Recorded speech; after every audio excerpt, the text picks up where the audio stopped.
Hello. Hello, everybody.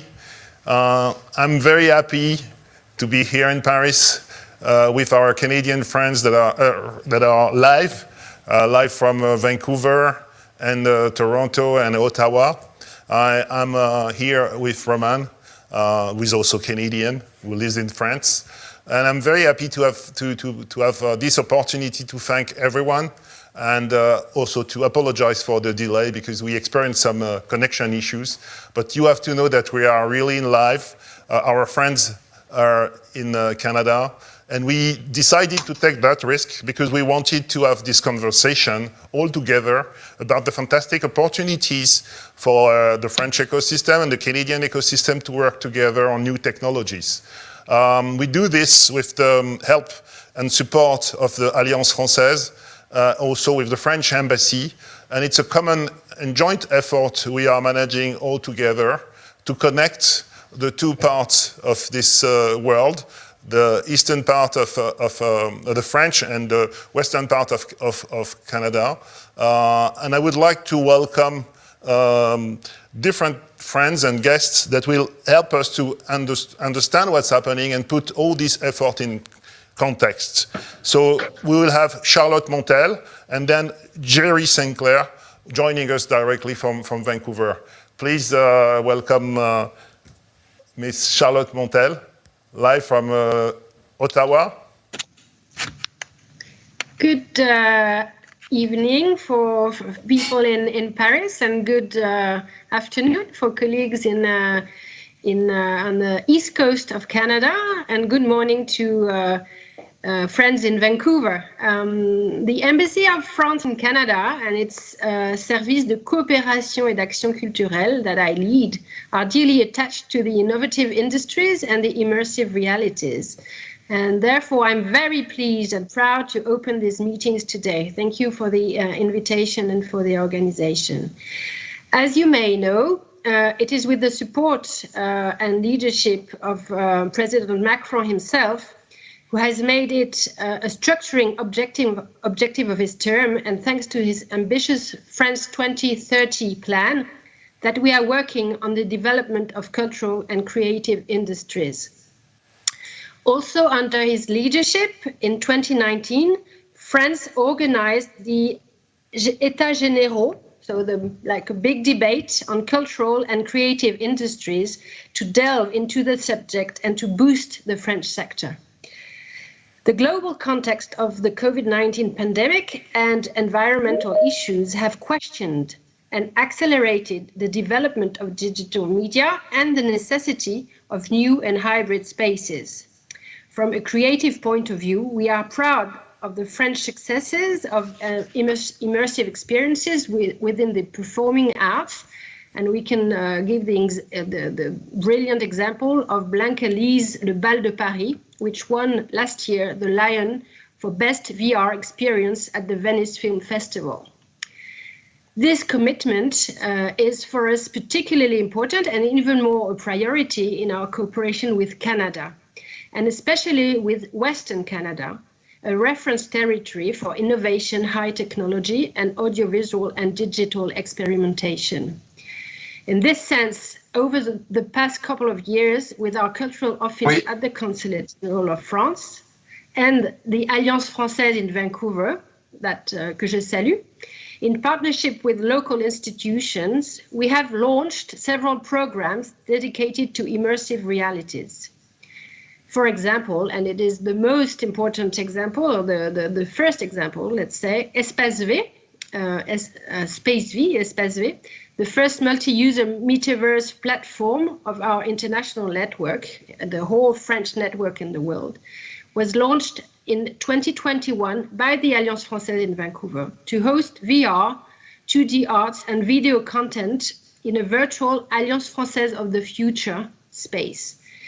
Developed by the Canadian company Kreis Immersive, this France-Canada co-production is one of the symbols of our action in favor of innovation in Vancouver and in Canada.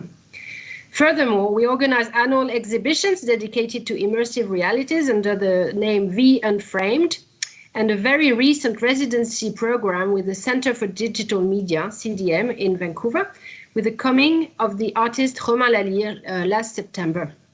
This year, we are also participating in an ambitious program called Immersion Canada, that is geared right from Paris and dedicated to the incubation of French startups in Canada throughout 2023, in collaboration with the Institut Français, Business France, and Platform Calgary in Alberta.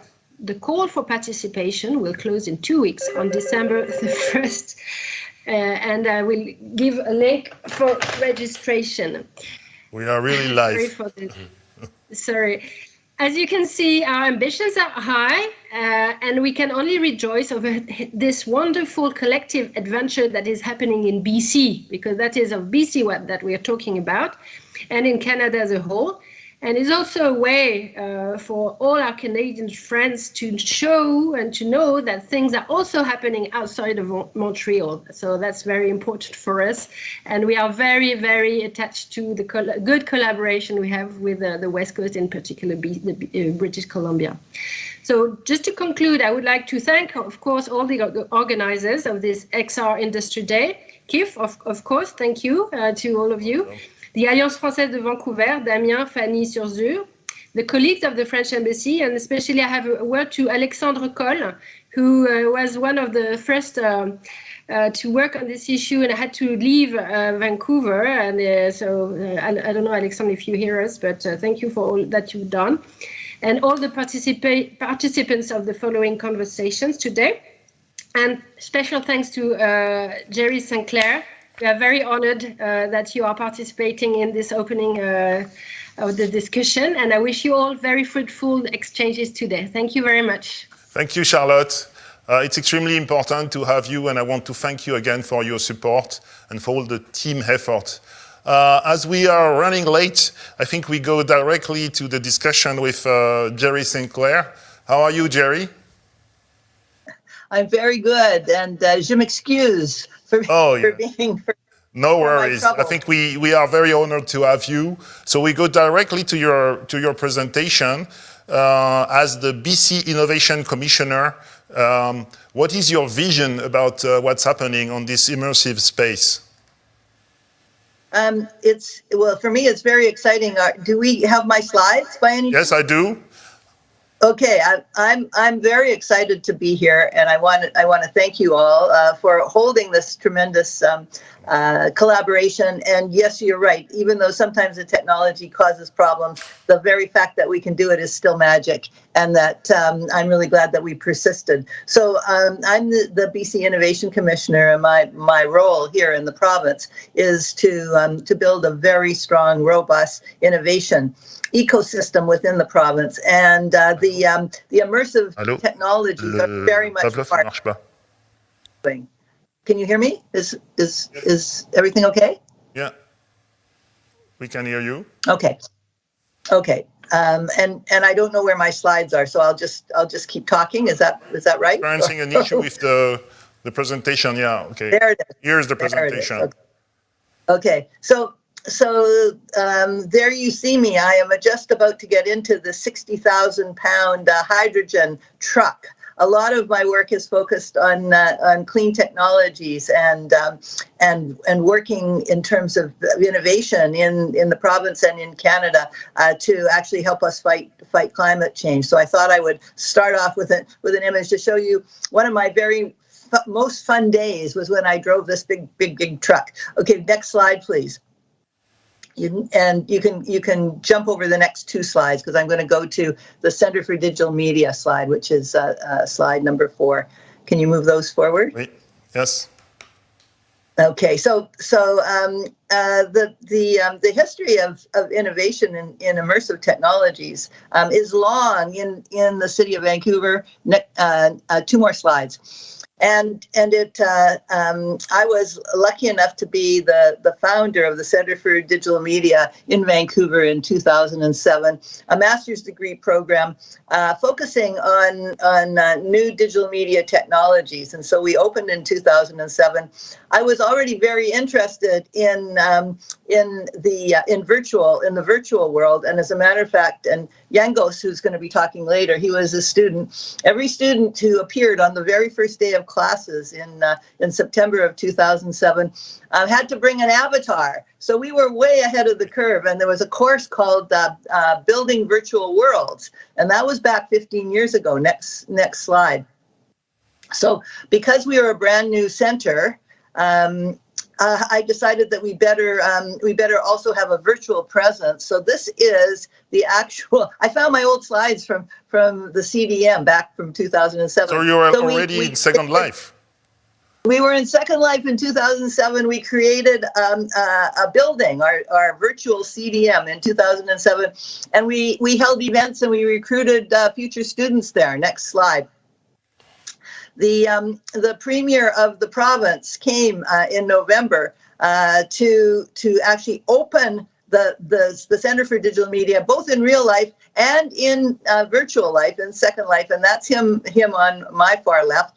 And we created an avatar for him, and that's me. I was quite a bit younger than 15 years ago, and together we launched the center. Could you turn to the next slide? There's the premier and his avatar. Launching our Center for Digital Media. And next slide. And there we are. That was us in Second Life launching our new building, and basically it was on the cover of the local newspaper, because nobody had ever really thought about virtual reality then. Anyhow, I wanted to point that out because I just wanted to say that Vancouver has been at the forefront of these immersive technologies and digital media technologies. The reason the Center for Digital Media was established in the first place is because at that particular point in time, we had more video game developers per capita than anywhere else, and we were known as Hollywood North for our 3D animation companies and capabilities. And so on the foundation of our history, we continue to thrive and to actually be a hotbed of new technologies. And I think I'm going to skip over my slides, those slides, folks, because Project Zelda and the digital twins. Let's move on. And all I wanted to say is that it's a huge pleasure to be here. Vancouver, and it's an important aspect. Actually, Vancouver innovated not only from a cultural standpoint, but also from an architectural standpoint, the 3D digital twins. So it's a complete effort, an innovation effort you are managing, right? Absolutely. And right now, my major work, the reason I wanted to put this digital twin of the airport, my major work is focused on, as I said, climate change and technology adoption across all of our sectors. And so what we're really focused on is the industrial metaverse. And digital twinning is a fundamental piece of the industrial metaverse. And so I'm working with the Vancouver Airport on their digital twin, which was done in a game engine, right? It's done in Unity, and there are a lot of digital twins that are using Unreal as well, and Vancouver is at the center. So thank you very much for. And Frontier Collective, can you talk a little bit about Frontier Collective? Oh, of course. So the Frontier Collective, again, this is, I started with 2007, and right now we're talking about 2022. Frontier Collective is a group of maybe over 200 companies who are focused on frontier technology, and at the foundation of the frontier technology is VR, AR, XR, the metaverse, crypto, Bitcoin, NFTs, and extended to AI and quantum and other of the leading bleeding edge technologies. And this group has come together, and they now represent over 200 companies in the province. and they're growing, and in terms of establishing Vancouver and BC as a beachhead for these new frontier technologies. But the big thing about the Frontier Collective, they're based on Web3 ideology as well. Very inclusive, very cooperative, very collaborative, and all of us are delighted that we can have this alliance with France, and we're very enthusiastic about the technologies and the work that you have done to bring us together. So thank you very so much. Thank you so much, Gerri, for all your kind words. And as you said, it's an alliance, and we will talk about this alliance concretely with our friends from the Alliance Française, Damien, HUBERT, and Yangos. Please, Damien, are you there? Can you hear us? Yes, I'm here. Do you hear me? Yes. How are you doing? I'm good. I'm really good. Thank you. Actually, I don't see anyone, and I don't see myself either. So. But we can hear you. We can hear you. Oh, we can see you. That's all right. So you're the head of. You can hear me. That's fine. You're the head of the Alliance Française. How do you see this cooperation going? Well, I mean, it's true that usually we don't see Alliance Française network in this area.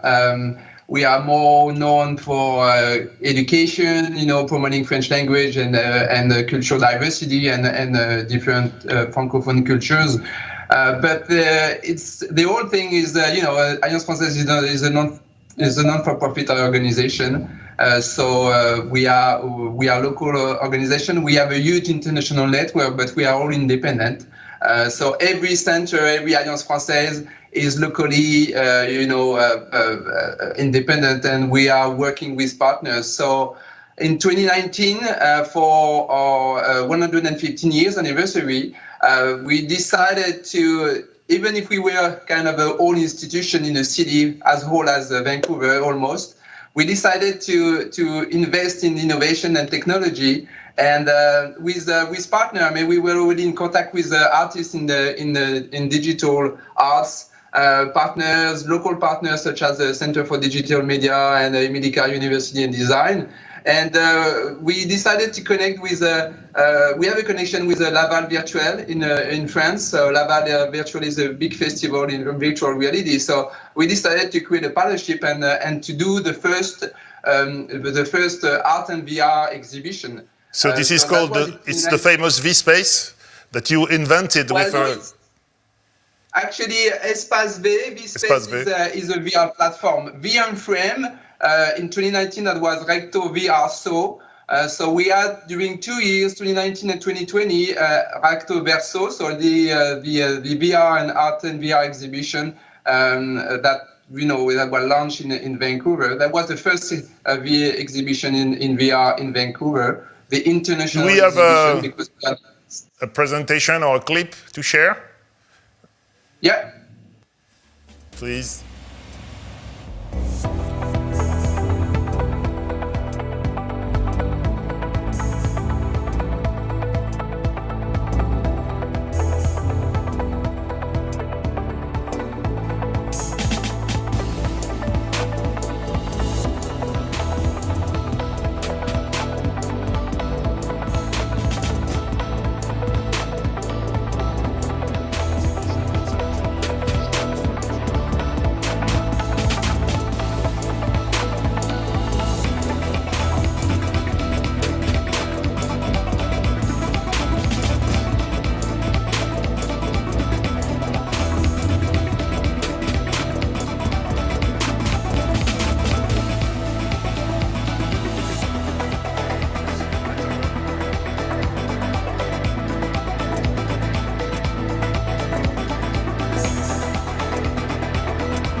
So how do you perceive this effort, Damien?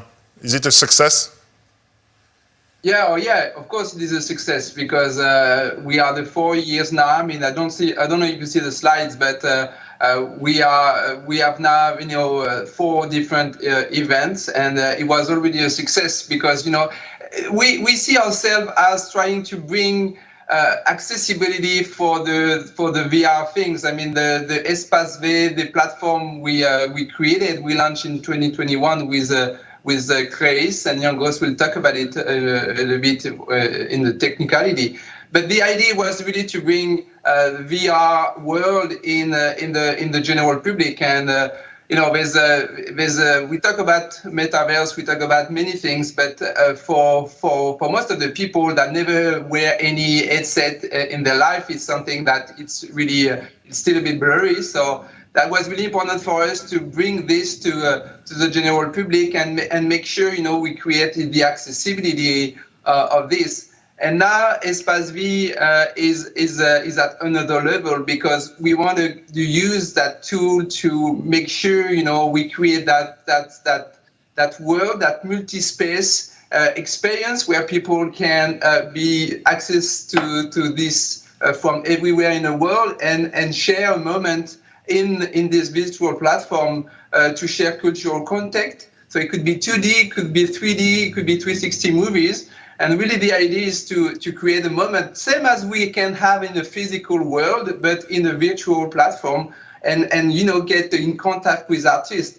Because I think something is missing right now in the Metaverse is we don't have so much connection with the arts, with the artists. So True. by creating events in the Espace V world, we can really connect artists and users. So the accessibility is really key for us. And same for VR Unframed. It was a free event. It is a free event. And during 2 days, we welcome 500 people. We have school days coming. So it's really important for us when we create it and when we design the event to be accessible for everyone. Thank you, Damien. Yangos, welcome. So you are the Canadian partner, the one who built this universe for Alliance Française. Thank you for joining us. My pleasure. You're from Vancouver too? Are you living there? Vancouver. Yeah, Vancouver too. Been here for a while. Like Gerri said, we started talking about living in different worlds from 2007. It's been a great pleasure to work with people like Damien who saw the way to actually actualize it in a real world scenario with Alliance Française and create something meaningful. Just to give you a little bit of a story of how Kreis Immersive started, we were really frustrated, Marco Tremusoni, my co-founder, and I were really frustrated by how VR was displayed in exhibitions. We would just go into this Let's have a look. We are running a little bit late. Let's have a look at what you have created all together, so we can comment on this. Because I think it makes sense now, but at that time it was kind of a revolution, right? I hope it still is. It still is? Yeah. Let's have a look at the clip, because I think this example shows how we can work together, and also how a project like that one is reverberating all over the world. Because what you have done was also something that was reused by the Cannes Film Festival, right? Correct. We created a new world called Alexandria, which hosted the filmic world of Cannes XR and Forum des Images for the New Images Festival.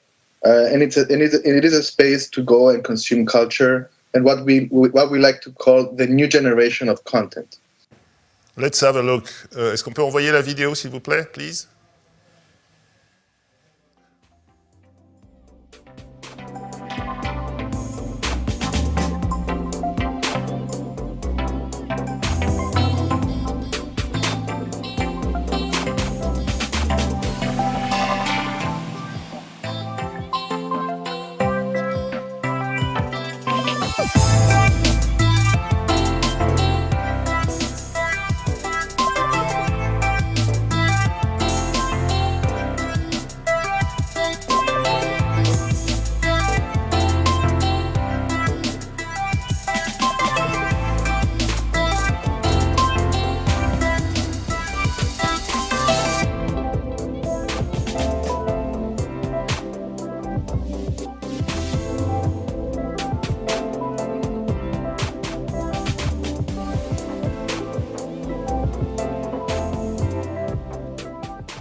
How did you, please, Yangos?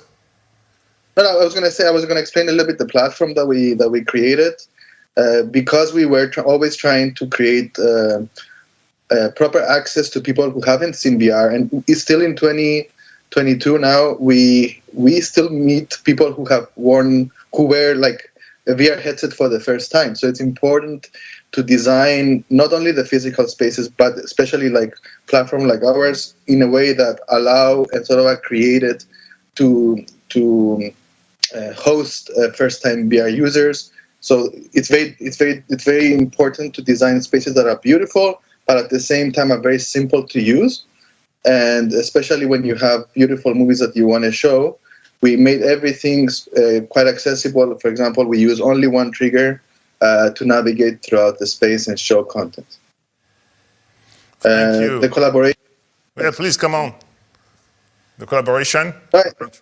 And the collaboration with Damien started with the new building that they were going to make in Alliance Française, and they wanted to have a digital twin or reimagined digital twin that would sort of be persistent while the new building was being built. So we created, using our platform, this ability to create a space that would have the spirit of the look of the new building. That is a space to celebrate francophone cultures and beyond in a way that hasn't been done before. In that space, you can actually watch full immersive movies, like 360 movies, and like Damien said, you can see art gallery pieces, and also create real connections with people, because when you go into that world, you're in an avatar form. You can actually talk to each other and see movies together. So it's a unique space. Fantastic. It's a great transition because we have two other Canadians. One is with us, Roman RAPPAK. He lives in Paris, and they made the decision to live in Paris with his associate, co-founder. Her name is MCKINNON. Anne is in Toronto now. Are you there, Anne? We are waiting for you. But you come from the same type of perspective. You say, if we want the metaverse to really exist, we have to create events, and you are a musician, so you thought about creating a space where music could enter into the metaverse. Yeah, I mean, that really resonates with me because it's one thing to have incredible technology and for everyone to be writing and thinking about how it's going to change life and culture, but until those tools are in the hands of artists and creators, then it's mostly just interesting technology. And historically, when technology has moved culture forward, going back to the 16th century, when there's new tools, the artists that come along and express something interesting with them are the people that really define that era. And at the moment we're at this really interesting position between the two, because there are these tools available, there are platforms that are starting to become available, platforms like the one Anne and I have started, Ristband. Anne is joining us from Toronto, we can see her. Hello, Anne. Hi guys, thanks for welcoming me from abroad. Yeah, great to hear you. Yeah, just to conclude then, we had this experience of seeing that there was all this incredible explosion of technology and something that was looking like it would be a real cultural shift. But there are the two key parts, which is number one, and I think as was mentioned before by Yangos, which was really interesting, is that what's the context of how it's presented? It's all very well to go to a trade show and someone says, try this VR headset, it's going to change the world. But what we were focused on is how do we make it something that we can actually take on tour to different countries, that we can create a presentation that is more around the idea of things that are familiar, which is people understand a concert and they understand cinema. The emotional part of it, right? Exactly, and the ritual. As soon as people are queuing up and they've bought a ticket and they're going to experience this thing, their senses are already so much more heightened than someone in CES saying, try this headset on. Yeah.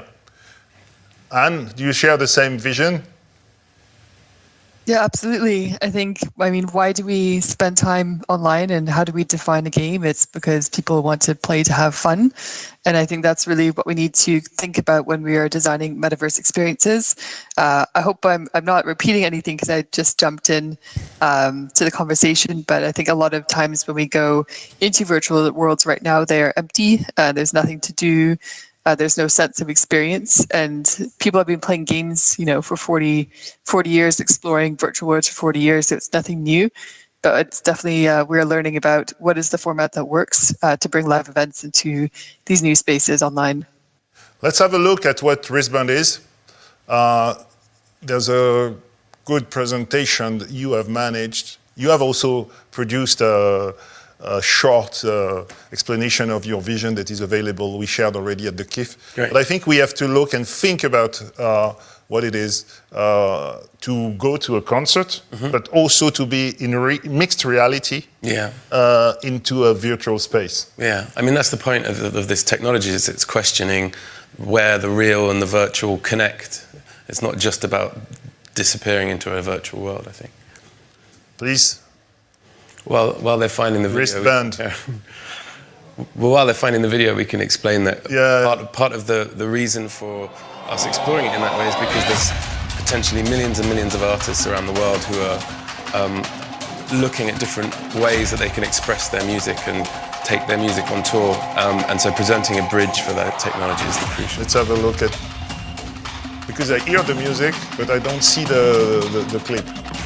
Because, come on, please. Yeah, so I mean... I can actually see the clip streaming online. Maybe we can't see it in the studio. We don't see it in the studio. If people who can see it or people who can't see it, the quick explanation is that Ristband can allow any concert that's taking place in the real world to also take place in real time in the metaverse. So it isn't about replacing real concerts with virtual ones, it's about augmenting real concerts with the sort of reach and interactivity that you get from a virtual concert. So anything from a concert, a sporting event, a fashion show, a festival can be captured in real time and take place with volumetric capture within the Ristband platform. What's the difference between your metaverse vision and someone else's vision? I think our focus is definitely much more around how can this be a viable tool for the music industry and for creatives, rather than either a crypto scheme or just a place that you go and play games. It's looking at this idea that what the metaverse for us represents is a layer of the virtual, a layer of spatial internet. People go to the concert, they have an emotional experience, and then you added a layer. Exactly, and it's kind of about this idea that what is the metaverse actually going to be? And I'm sure we might not even call it the metaverse in 10 years, but what I believe is, in the same way that the internet became a layer of technology around the world. For instance, I arrived here in a cab and I used the internet, and that cab had an avatar in the internet. A bank statement I received that I paid for, a phone, an Instagram post, all of those exist in a virtual world that's over our real world. And so I think what the metaverse represents is that, but a spatial expression of that, which things like concerts and events lend themselves to really well. So it's an artistic vision, it's an emotional vision, and then you go to the screen. Maybe we can have a short presentation of what's happening during your concerts, because we are running late, so I'm trying to... Yeah, we can keep it brief, but I guess there are two sides to it. We do the Ristband, which is a platform where anyone with a laptop or a phone can arrive in a virtual concert that's happening, which is a digital twin of a real live concert. And then we realized very early on that it wasn't enough just to send someone a video or a PDF or even to send them a link to it, that taking it to physical shows and events and having a tour that we did meant that people instantly understood it. We were in Dubai a couple of weeks ago, and people who queue up to go and see something and experience live music while they're sitting with real people, and at the same time they can see that that concert is taking place with thousands of avatars attending, instantly understand what it's about. We didn't need to explain anything further. So they were at the concert? Yeah. and in the metaverse at the same time. Exactly, yeah. What kind of devices were they using? We've tried to be as device agnostic as possible. So we have, at the shows, we use everything from projection mapping to mixed reality headsets. At home, you could access on a mobile phone or on a laptop, on a PlayStation. We learned very early on that people actually like consuming it in all different ways. So some people liked going into the game or the experience or the metaverse part of it. Some people liked watching other people playing it on Twitch. And some people just like listening to it because it was just like a radio show for them. Can we have the video, the Dubai video to finish while I'm asking you why did you make the decision to install your company in France? Because it's a great story. Yeah. Why did Anne and you make the decision to install your company in France? I mean, it kind of happened organically. I was already working with. I was signed to a label here, working with French artists. So this was what's happening in Dubai? This is what we did in Dubai, yeah. So you can see that they're all connected on a multi-user network, the audience that would come in, and we did very short presentations because obviously we didn't want to do a long drawn-out show because there was thousands of people that were passing through. And then in response to the Paris question, so your music, yeah, your musicians, performing on stage. People were wearing different headsets, and they were with an augmented reality, mixed reality mixed experience. Reality view. Occasionally it was fully virtual, occasionally it was augmented reality, but they were doing it together. They were seeing it all at the same time, which I think is a crucial part of what... Engage users. Yeah, and it's also a concept about being together. There's an interesting contradiction. A virtual concert and a real concert are actually antithetical to each other. A concert is all about feeling like you're going to a special place, being around other people, the sort of the visceral excitement of live music, whereas how could that ever really be captured in a virtual concert? So it's us, what we're doing is exploring where that grey area is in the middle, and that's where Paris came into it, because as soon as I started working more and more in Paris, I would meet pockets of people. Some people would be 3D artists, some people would be in the Web3 space, some people would be just designers, some people would be in the games industry. And there was this amazing cross-pollination between, you would go for a dinner and there would be someone who works for a games company with someone who is a writer. But it's the same in Vancouver. I'm sure it is, but from London, it's one train. So you are Canadian in English? Yes, that's right. And Anne is a Canadian too, right? Yes, that's right. And what's the difference between the two ecosystems? What's the difference between Canada or France? Or do we have a lot in common? What do you say? That's a question for you, Anne. It's a question for you, Anne.